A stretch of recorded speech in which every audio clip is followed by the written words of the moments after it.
vivendo um período na vida da nossa igreja que a gente chama de ano da igreja, ano eclesiástico, né? E que começa no mês de agosto de um ano e vai até o mês de julho do ano seguinte. E nós já estamos virando para o último mês, então a gente está indo para a reta final deste nosso ano eclesiástico. E a palavra de ordem, o tema desse ano eclesiástico é discipulando gerações.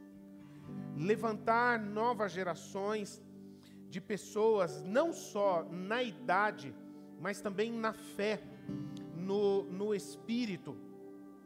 Pessoas que serão às vezes filhos e filhas, não porque nasceram do ventre, mas são filhos e filhas por causa da aliança que tem pela fé, pelo Espírito do Senhor Jesus.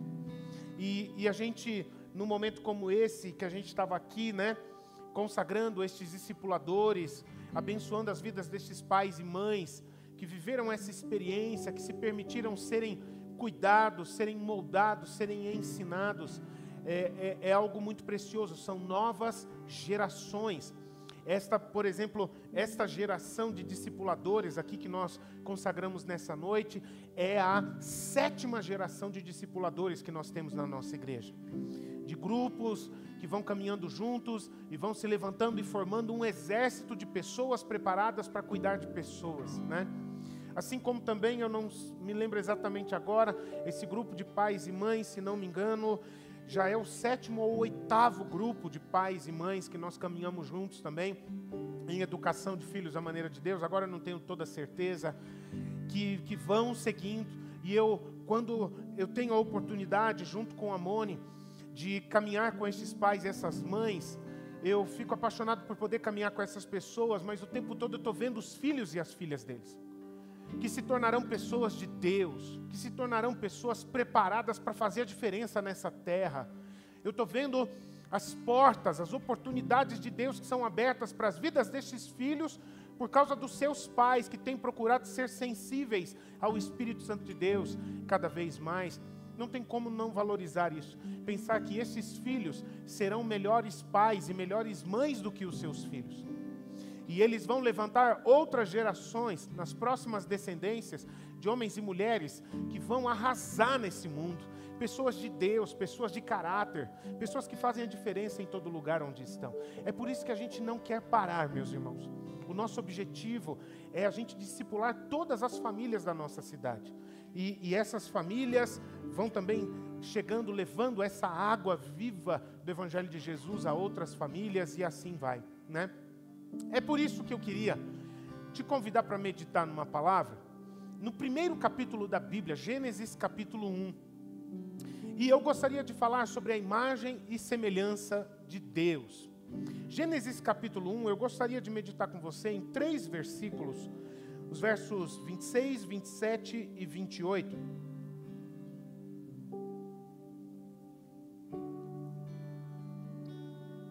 A palavra de Deus diz assim: E Deus disse: façamos o ser humano à nossa imagem, conforme a nossa semelhança.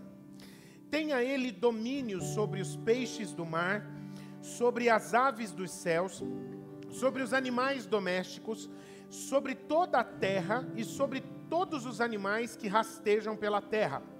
Assim Deus criou o ser humano à sua imagem, a imagem de Deus o criou, homem e mulher os criou. E Deus os abençoou e lhes disse: sejam fecundos, ou sejam férteis, multipliquem-se, encham a terra e sujeitem-na.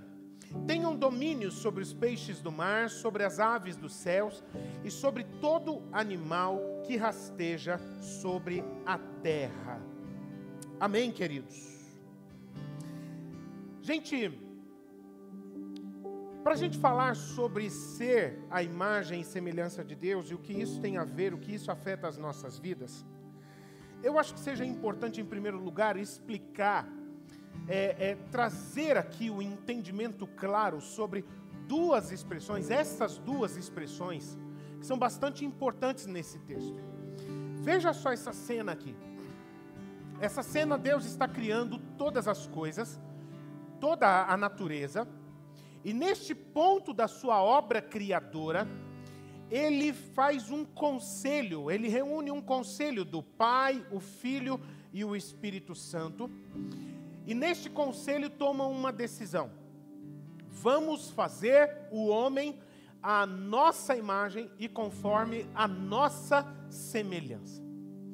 Queridos, o que significa isso? O que tinha na cabeça de Deus quando ele tomou essa decisão e declarou esse propósito de criar o ser humano à sua imagem e à sua semelhança? Sabe que essas duas palavras, na língua original na Bíblia, fala primeiro a palavra imagem. A palavra imagem, no original, tselem, ela significa a reprodução visual de algo maior. Guarde bem isso. A imagem, o que não é muito diferente do significado nosso na língua portuguesa, né? Mas o sentido aqui nessa palavra de Deus é a reprodução visual de algo maior. Então, algo que é igual ao original e que pode ser visto, que pode ser contemplado de maneira visível. Vai guardando isso. E depois é falado, Deus fala a sua semelhança. A palavra semelhança, ela de Deut.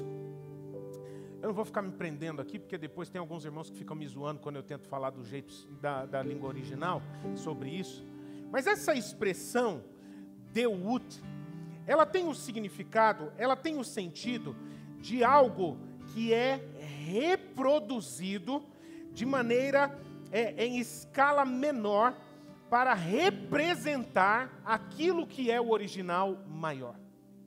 Então não é apenas algo visível, mas é algo concreto, é algo colocado no meio de algum lugar para representar a figura original ou a figura maior. Então imagem e semelhança não são a mesma coisa, mas são expressões que são sinônimas um do outro. Imagem, que é visual, todo aquele que ver vai poder se referir àquele que é maior que está por trás dele. E semelhança é aquele que representa, que simboliza aquele de onde ele veio. De onde ele veio. Tem uma coisa muito interessante a respeito disso, pensar a respeito disso, que então quando Deus decidiu criar o ser humano à sua imagem e semelhança, o que ele tinha em vista, queridos, era colocar no meio da natureza um ser que representasse o próprio Deus, que fosse a representação do próprio Deus no meio da natureza, que tivesse essa prerrogativa de representar as características do próprio Deus sobre toda a natureza.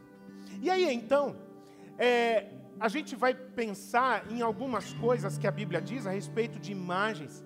Êxodo capítulo 20, por exemplo, o próprio Deus, lá no meio dos 10 mandamentos, o segundo mandamento é: não faça para você imagem de escultura, nem nenhuma outra representação de divindade ou de espiritualidade. Não faça.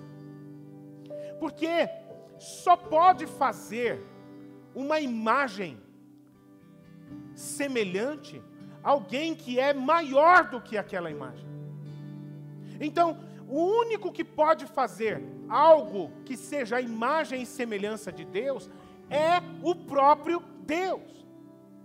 Ser humano não pode fazer uma imagem de algo que seja maior do que ele.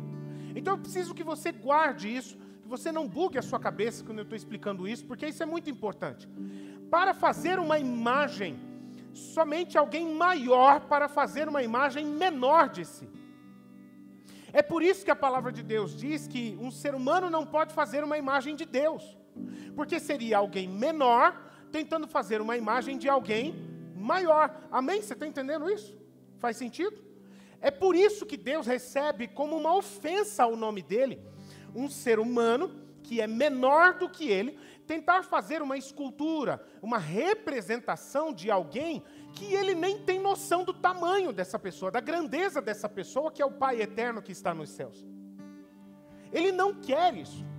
E se fosse, portanto, para que fosse feita uma imagem, algo que representasse a imagem de Deus, somente o próprio Deus poderia fazer isso. E ele já fez. O ser humano, à sua imagem e conforme a sua semelhança. E Deus não quer que seja feita nenhuma outra imagem na terra, a não ser aquela que foi feita pelo próprio Deus. Você tem noção disso, queridos? O que isso representa? A gente não precisa fazer nada. O que Deus nos tornou já é suficiente. O que nós precisamos, queridos, é apenas a gente entender que no meio disso tem uma problemática. E qual é a problemática? A problemática do pecado. O que o pecado fez com o ser humano? O pecado fez que o ser humano parasse de dar atenção a Deus e ao propósito dele sobre a sua vida, de entender, Deus nos criou à sua imagem, conforme a sua semelhança, para que, no meio de toda a criação, nós possamos ser a representação do próprio Deus em toda a natureza. E aí, então, o pecado, ele corrompe o coração do ser humano, fazendo o ser humano voltar os seus pensamentos e a sua atenção somente para si. Vamos pensar, por exemplo, em Adão e Eva. Qual foi a grande pisada de bola em Adão e Eva? Com Adão e Eva. Qual foi a razão de Adão e Eva terem desobedecido a Deus? Eles terem pensado somente neles mesmos. A Bíblia diz que Deus criou Adão e Eva para refletirem, para manifestarem a glória do próprio Deus no meio de toda a natureza. Aí então Eva e depois Adão começam a perder tempo conversando com a cobra. E a cobra então, a serpente, convence Adão e Eva. A serpente na verdade era a voz do diabo ali por trás, né? Tenta convencê-los a deixar de se preocupar com o alerta que Deus disse. Com os alertas que Deus disse, cuidado para vocês não comerem o fruto do conhecimento do bem e do mal. Porque na hora em que vocês descobrirem, conhecerem a respeito do mal, o mal vai entrar em vocês e vai trazer morte às vidas de vocês. E aí então, essa conversa com o diabo fez com que eles percebessem que na verdade não era bem assim. Que conhecer o lado do bem e o lado do mal não era algo tão ruim assim. Pelo contrário, eles poderiam até ser como o próprio Deus, e eles poderiam talvez até governar o seu próprio destino. E no momento em que eles começaram a pensar nos seus interesses, nos seus prazeres, nas suas conveniências, aquilo estragou tudo. Vamos ver os filhos de Adão e Eva, os primeiros filhos de Adão e Eva, Caim e Abel. E a Bíblia conta que nessa relação de irmãos entre Caim e Abel aconteceu o primeiro assassinato na Bíblia. Na verdade, um fratricídio, um irmão matando o outro irmão. E então, nessa situação, o que foi que levou Caim a matar Abel? Ele pensou só nele mesmo. Ele olhou para o irmão dele, ele fez uma oferta para Deus. A Bíblia conta que Caim fez uma oferta para Deus, pensando somente nos interesses pessoais dele, mas Abel fez uma oferta a Deus para agradar o coração de Deus. E aí então Deus, que conheceu o coração de Caim e de Abel, ele se agradou da oferta de Abel e do coração de Abel, mas de Caim, que fez uma oferta a Deus pensando somente nas bênçãos que ele iria receber de volta, Deus não se agradou disso. E aí então Caim ficou envaretado. E isso culminou com ele assassinando seu próprio irmão. Queridos, o pecado desfigurou. Imagine crianças quando estão desenhando, e quando a criança não gosta do desenho, quem tem criança em casa aqui sabe disso, né? Quando a criança não gosta do desenho, o que ela começa a fazer? Rabisca o desenho. Rabisca. Ah, não gostei. E aí começa a desfigurar o desenho. O pecado, queridos, ele desfigura a imagem de Deus nas nossas vidas. E desde que o pecado entrou no nosso coração, aquele propósito original para o qual Deus nos criou, de nós sermos a imagem e semelhança dele, sermos reflexo da sua glória sobre toda a natureza, passou a ser apagado. É como uma luz se apagando, para que essa luz ela fosse voltada só para o ego, só para dentro de cada ser humano. E queridos, não é verdade que essa é a maior de todas as lutas do ser humano? As crises que nós temos dentro de nós mesmos. Todo tipo de crise. Crise de ansiedade, crise de depressão, crise de falta de sentido na vida, crise de perseguição, crise de se sentir rejeitado ou abandonado. A crise por a gente não se sentir digno porque nós estamos desempregados. Crises por se sentir inferior às outras pessoas. Crise por estar se comparando ou competindo com outras pessoas. Tudo fruto dessa perversão, dessa desfiguração que o pecado causou nas nossas vidas. E queridos, aí é importante a gente perceber o motivo pelo qual Jesus Cristo, ele veio ao mundo para cumprir a missão do reino de Deus aqui na terra. A palavra de Deus diz em João capítulo 4, verso 34, o próprio Jesus, ele fala para os seus discípulos assim: a minha comida é fazer a vontade de meu Pai e realizar a sua obra. Então, para que Jesus veio ao mundo? Para fazer a vontade do Pai e realizar a sua obra, não a obra dele, a obra do Pai. Para fazer não a vontade dele, mas para fazer a vontade do Pai.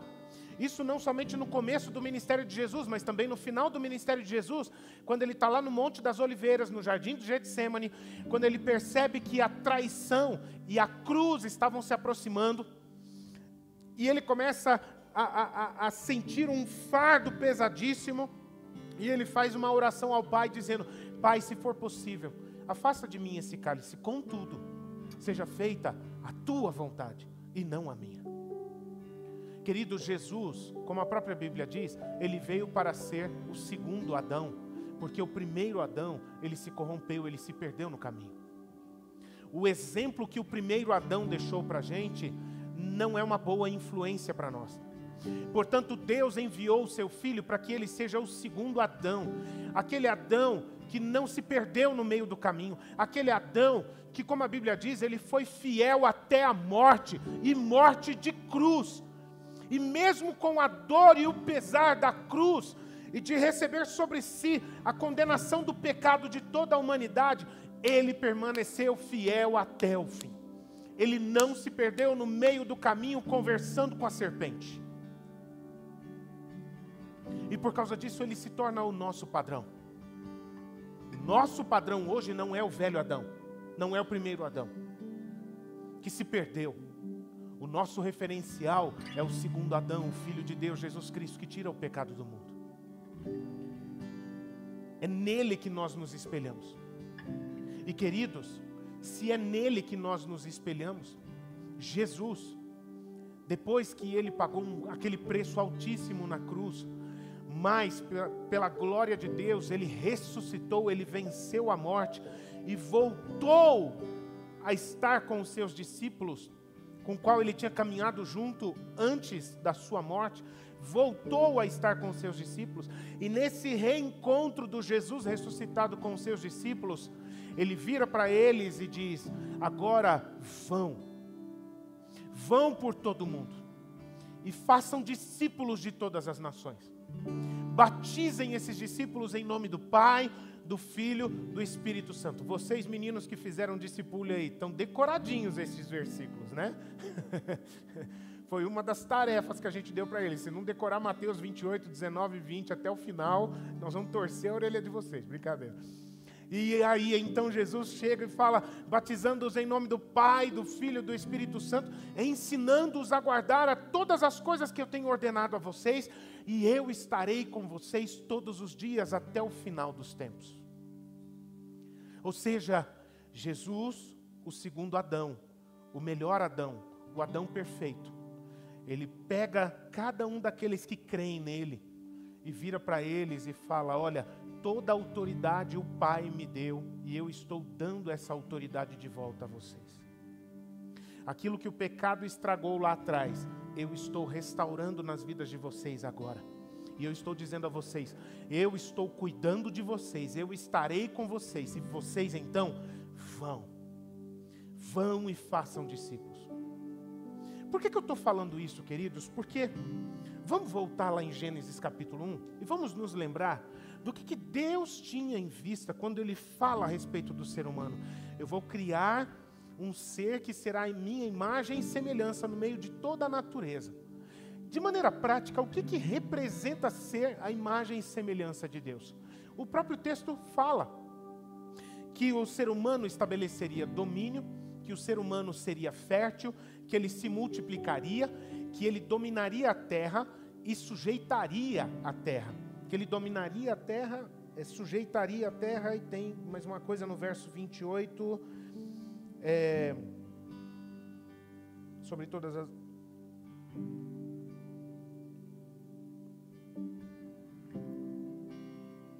Sejam fecundos, achei, estava aqui. Sejam fecundos, sejam férteis, multipliquem-se, encham a terra e sujeitem a ela. Encham a terra e sujeitem a ela. Era essa a intenção de Deus desde o início. O que significam essas coisas? Porque o ser humano, mesmo depois que o pecado entrou no mundo, o ser humano, ele tem dominado a terra.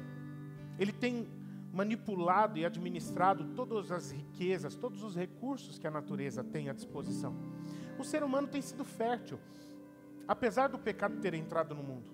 Famílias pequenas com poucos filhos, famílias enormes com muitos filhos.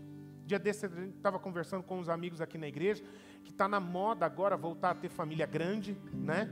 Que está... sei lá se dá para chamar isso de moda, sei lá como é que dá nome a isso, mas a gente está voltando a ver famílias, casais que querem ter 4 filhos, 5 filhos, famílias que querem até ter mais filhos, 12, 14, 15 filhos.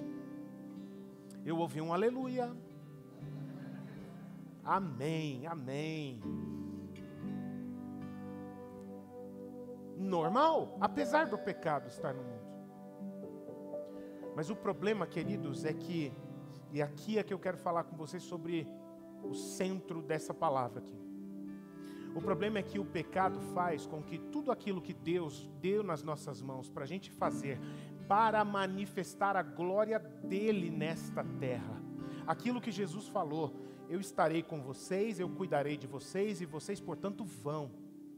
O ser humano passou a pegar todas essas coisas que Deus confiou nas suas mãos e usar apenas para o seu próprio fim. E queridos, aqui eu preciso chamar a atenção de cada um de nós. Talvez você seja uma pessoa que tem grandes planos e objetivos na sua vida. E talvez muitos desses planos, desses objetivos, eles sejam até lícitos, e não tem problema nenhum. Qualquer uma dessas coisas, não é contra a lei, não é imoral, nada disso. Mas, queridos, tem um detalhe. Se estes planos, se estes alvos de crescimento que você tem na sua vida, eles servem apenas para agradar o seu coração e satisfazer os seus sonhos pessoais, eu quero utilizar uma expressão que eu usei na semana passada, na mensagem que eu ministrei na semana passada. Talvez você seja a pessoa mais bem-sucedida da face da terra, mas você ainda assim será uma pessoa estéril. Porque o Senhor nos criou à sua imagem e à sua semelhança para que a gente possa multiplicar. Jesus pegou todas aquelas características que Deus colocou lá em Gênesis capítulo 1 e Ele concentrou elas no simples fato de vão e façam discípulos, multipliquem-se, sejam férteis em todos os sentidos. Se você quiser ter uma família com muitos filhos, amém. Mas sobre todas as coisas, que todas as pessoas com quem você caminhar sejam também seus filhos espirituais. Compartilhe com elas as marcas de Cristo que você tem dentro do seu coração. Vá por todos os lugares e sujeite a terra e domine a terra e governe sobre ela. Todos os lugares por onde você passar, onde você vê injustiça, onde você vê desigualdade, onde você vê falta de respeito, onde você vê traição, onde você vê corrupção. Se você está indo em meu nome, você entender que ali você é sal, você é luz. O Senhor Jesus te salvou para você estar nesses lugares, você é resposta de Deus em cada um desses lugares, para você fazer diferença. E não apenas, queridos, e por favor, eu sou um homem de oração, eu quero humildemente falar isso, não para me exaltar. Eu tenho prazer em ter tempo na presença de Deus e falar com o meu Pai eterno sobre todas as coisas. Mas, querido, a vida de uma pessoa de oração é também uma vida onde depois que a gente sai do quarto de oração, ou seja lá que lugar que a gente estiver, quando a gente sai desse momento de oração, a gente sabe que nós temos um propósito que o Pai nos deu para cumprir nessa terra. E onde nós estivermos, nós fazemos a diferença. Se alguém no nosso ambiente de trabalho está nos propondo para que a gente possa, para que você possa passar um pano em alguns problemas que têm acontecido no seu setor de trabalho, talvez o teu departamento não bateu a meta, talvez o teu departamento gastou um dinheiro que não deveria ter gastado, talvez o teu setor quebrou um equipamento que não poderia ter quebrado, ou não cumpriu uma tarefa que foi passada, e alguém chegar para você e falar, altera os dados aí, só para a gente passar para frente, para ninguém se complicar, e que você seja luz e tenha compromisso com a verdade e dizer, eu não vou resolver os meus problemas na base de mentira. Porque quem usa mentira para resolver problemas é escravo da mentira. Esse é o propósito de Deus desde o início. O propósito de Deus desde o início era que a gente, ao reunirmos as nossas famílias, a gente perceber que quando Deus nos dá filhos, Ele não dá filhos para serem o nosso bibelozinho, o nosso xodozinho. Ah, o meu filho, a minha filha é só para mim. Os nossos filhos, na verdade, eles são um grande desafio. Porque quanto tempo que os filhos passam pelas mãos do pai e da mãe? 20 anos? 18 anos? 25 anos? Tem uns marmanjões aí de 35, 40, 45, né? Acontece, né? Não estou aqui para julgar ninguém, mas às vezes acontece, não tem problema nenhum. Mas seja lá por que idade que os filhos estão caminhando junto com os pais entenderem. Os filhos vieram das mãos de Deus e eles continuam sendo de Deus. E quando eu crio os meus filhos, um dia eu vou dar contas a Deus, o que foi que eu fiz com os filhos que Deus me deu. Eu vou ter que devolver para Ele de volta. Mas às vezes a gente pega os nossos filhos e a gente pega eles como se fosse só o nosso chaveirinho, para eles fazerem só a nossa vontade. E a gente pega eles aqui e a gente fecha eles aqui, tudo que a gente achar que seja bom para nós e eles, a gente vai ficar aqui. Há um tempo atrás eu estava conversando com um pai e estava falando exatamente, a gente estava conversando sobre várias coisas a respeito de família, de paternidade, e eu estava falando sobre isso.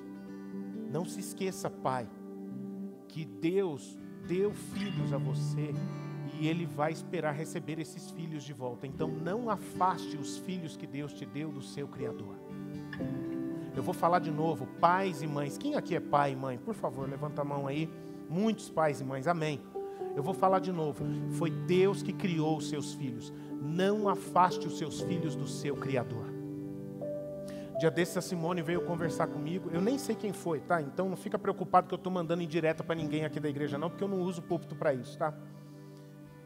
Mas um dia desses a Simone veio falar comigo que teve deixa eu lembrar da história, que teve um filho que ficou de castigo de vir na igreja, de participar das atividades da igreja. Queridos, que inversão de valores às vezes a gente está passando. Eu gostaria de saber aqui, quem é o pai e a mãe que bota o filho de castigo e fala, você vai ficar uma semana sem ir para a escola? Quem já usou esse castigo aí? Você está de castigo, você não vai fazer prova de matemática hoje. Um semestre sem fazer prova de matemática para você aprender. Quem já fez isso? Então, como que você coloca de castigo um filho de buscar a Deus e de viver na presença de Deus? Como que você, em nome de querer proteger o seu filho, você afasta ele do seu Criador? Queridos, foi para isso que Jesus veio, para corrigir isso, para voltar a nos moldar e nos fazer ser a imagem e semelhança dele. E tudo aquilo que nós fizermos seja para a glória dele, através das nossas famílias também. Eu gostaria até de te convidar com essa palavra, você pai e mãe, falar o teu coração sobre isso. Se você quer cumprir a sua missão de pai e de mãe de maneira excelente, se dedique para fazer com que o seu filho ou a sua filha venha se tornar um homem de Deus e uma mulher de Deus nessa terra. Se ele for milionário, ou se ele viver com 1 ou 2 salários mínimos, mas se ele viver uma vida íntegra, digna, na presença de Deus, uma vida que realmente tem as marcas de Cristo, uma pessoa de caráter, uma pessoa que faz a diferença onde estiver, é essa a missão. Nós estamos deixando as marcas do Senhor nessa terra. Sabe, queridos, que eu gosto de um time de basquete. Vou falar um pouco mais dentro disso aqui. Eu gosto de um time de basquete, do basquete dos Estados Unidos, lá da NBA. E nos jogos de basquete na NBA, é comum que no ginásio, na arena, tenha um DJ ou um músico. E dependendo do clima do jogo, esse DJ ou esse músico, ele coloca uma música que representa o momento ali. Então, se o time está armando uma jogada e tentando construir uma jogada para fazer um ponto, aí é comum vir aquela musiquinha, até que ele marca o ponto e aí a torcida vem, uau!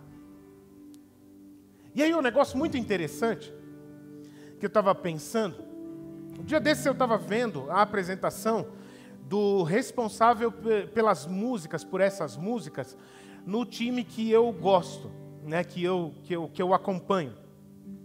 E aí foi um negócio muito interessante por perceber que, assim, essa pessoa, ela já está há muitos anos fazendo esse mesmo trabalho naquele ginásio.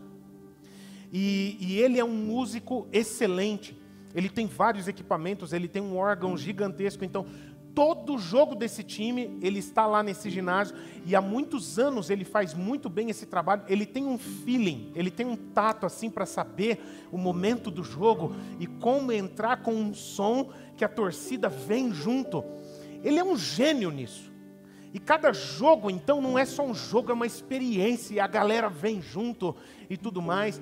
E ele é super reconhecido sobre isso. Mas sabe que um dia desse eu estava pensando, como ele já está há muitos anos exercendo essa atividade, ele, em algum momento aí para frente, ele deverá se aposentar. Ele já é um homem grisalho já. E eu fiquei pensando, ok, e quando esse homem se aposentar?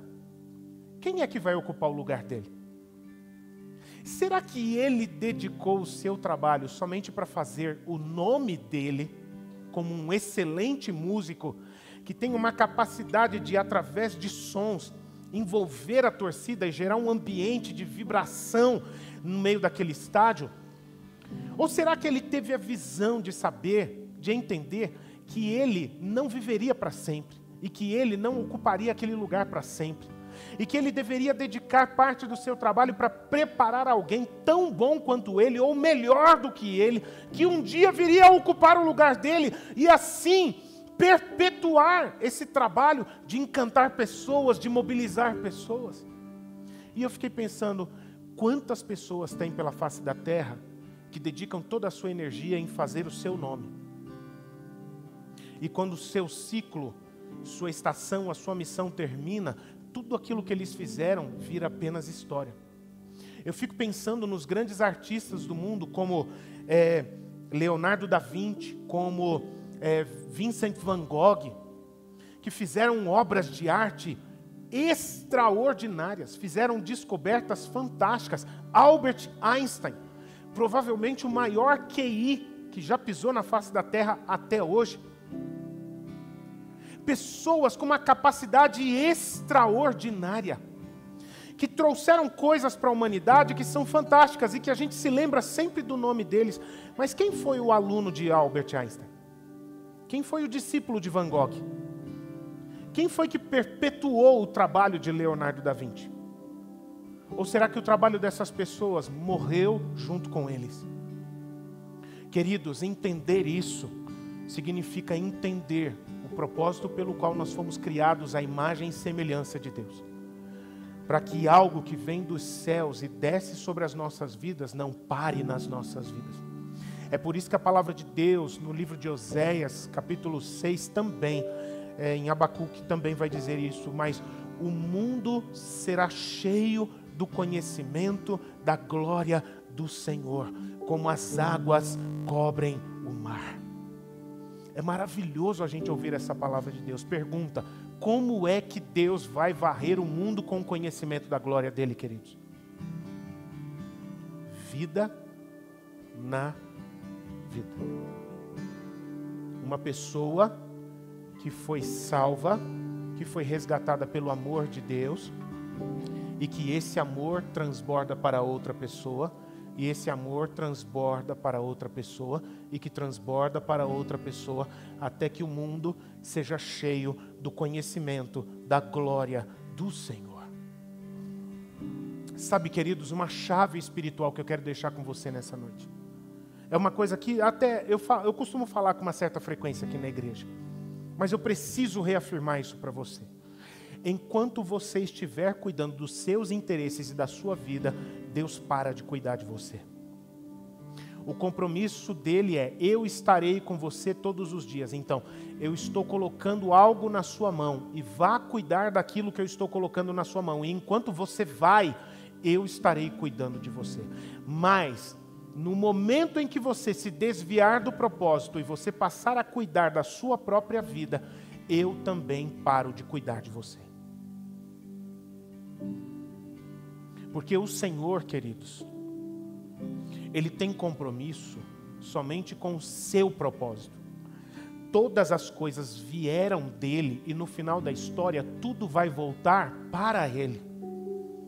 E no final de tudo, a única coisa que vai prevalecer é o propósito de Deus desde o início. Deus não tem compromisso, queridos, com qualquer vaidade nossa. Deus não tem compromisso, queridos, com o nosso egoísmo. Deus não tem compromisso, queridos, com os nossos projetos pessoais. Ele tem compromisso com aquilo que dura para sempre. Com aquilo que está relacionado com vidas. E aí eu estou novamente pegando um gancho do que eu falei na semana passada.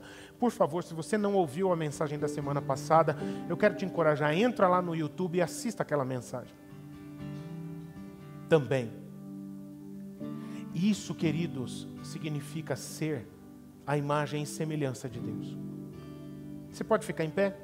Felipe, eu gostaria de pedir a você, por favor, a primeira música que a gente cantou nessa noite, se for possível, ela bem suave, tá bem? Eu gostaria de orar com você nesse momento, meu irmão e minha irmã. Você pode fechar os seus olhos?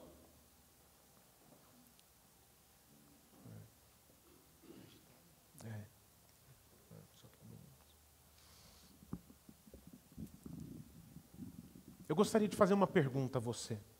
Quando foi que você se desviou do propósito? Quando foi na sua vida um momento em que você percebeu que você estava num turbilhão de problemas pessoais, que você estava totalmente tomado por necessidades, por assuntos pessoais que você precisava resolver, e você perdeu de vista que você faz parte de algo muito maior? Eu gostaria de falar com você nessa noite. O Senhor Jesus está te chamando para você voltar para a rota certa, de onde você veio. Querido, querida, eu quero te falar nessa noite o motivo pelo qual você nasceu. Você nasceu para ser um espelho que reflete a luz da glória do seu Criador. Você nasceu para, pelo poder e o nome de Jesus Cristo, ser a imagem e semelhança de Deus nessa terra. Você nasceu para ser uma bênção nessa terra. Só que a única forma de a gente viver esse propósito é se nós tivermos um encontro com o segundo Adão, com o Adão perfeito. Aquele que tem poder para nos consertar e nos transformar de dentro para fora. E tirar todas essas preocupações, essas inseguranças que a gente tem no nosso coração. E eu preciso dizer isso a você.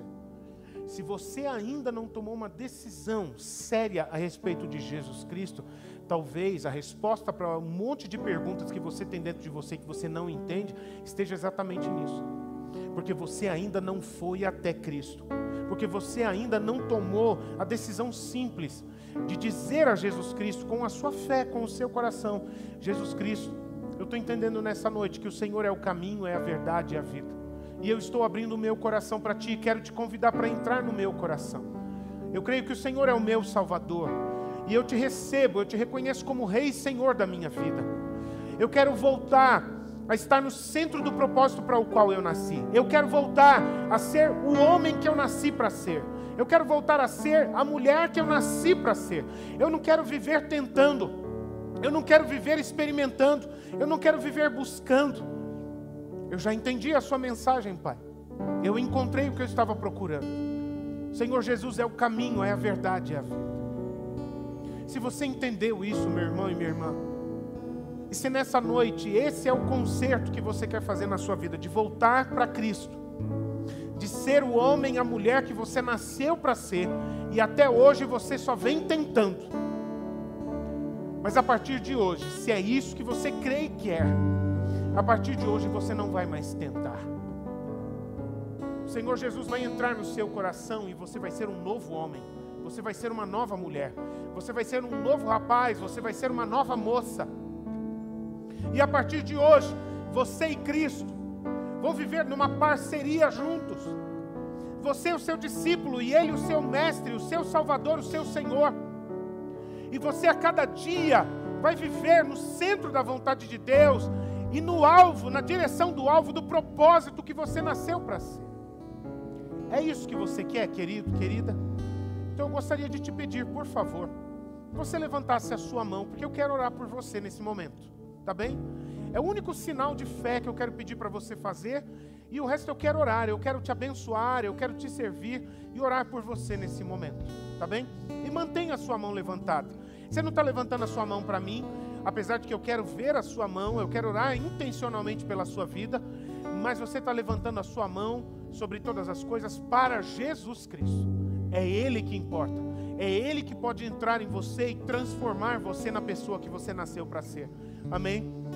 Senhor Jesus, eu quero abençoar as vidas dessas pessoas que estão com suas mãos levantadas, entendendo que desde o início o Senhor já os conhecia. E eles não querem estar fora, eles não querem estar à margem do propósito pelo qual eles nasceram, meu Pai. As pessoas que eles nasceram para ser, meu Deus, eles estão percebendo nessa noite que essa pessoa eles serão, eles encontrarão essa pessoa contigo, Jesus. Portanto, Jesus, receba estas vidas que levantam as suas mãos para Ti nessa noite. Jesus, entra com Teu Espírito nestes corações e faz morada nestas vidas. Jesus, sela com Teu Santo Espírito cada um destes corações, o selo de pertencimento, o selo de aliança, o selo de unidade, o selo de ligação, Jesus. E começa essa lapidação linda, maravilhosa, moldando, modelando estes corações, estas mentes, ó Pai, estas vidas, para que eles sejam uma bênção nessa terra. E enquanto eles forem viver o propósito deles, do Senhor nas vidas deles, ó Pai, que, ó Deus, o Senhor, como o Senhor prometeu, esteja cuidando de cada um deles. Essa é minha oração, em nome do Senhor Jesus. Amém, amém. Você pode aplaudir a Jesus?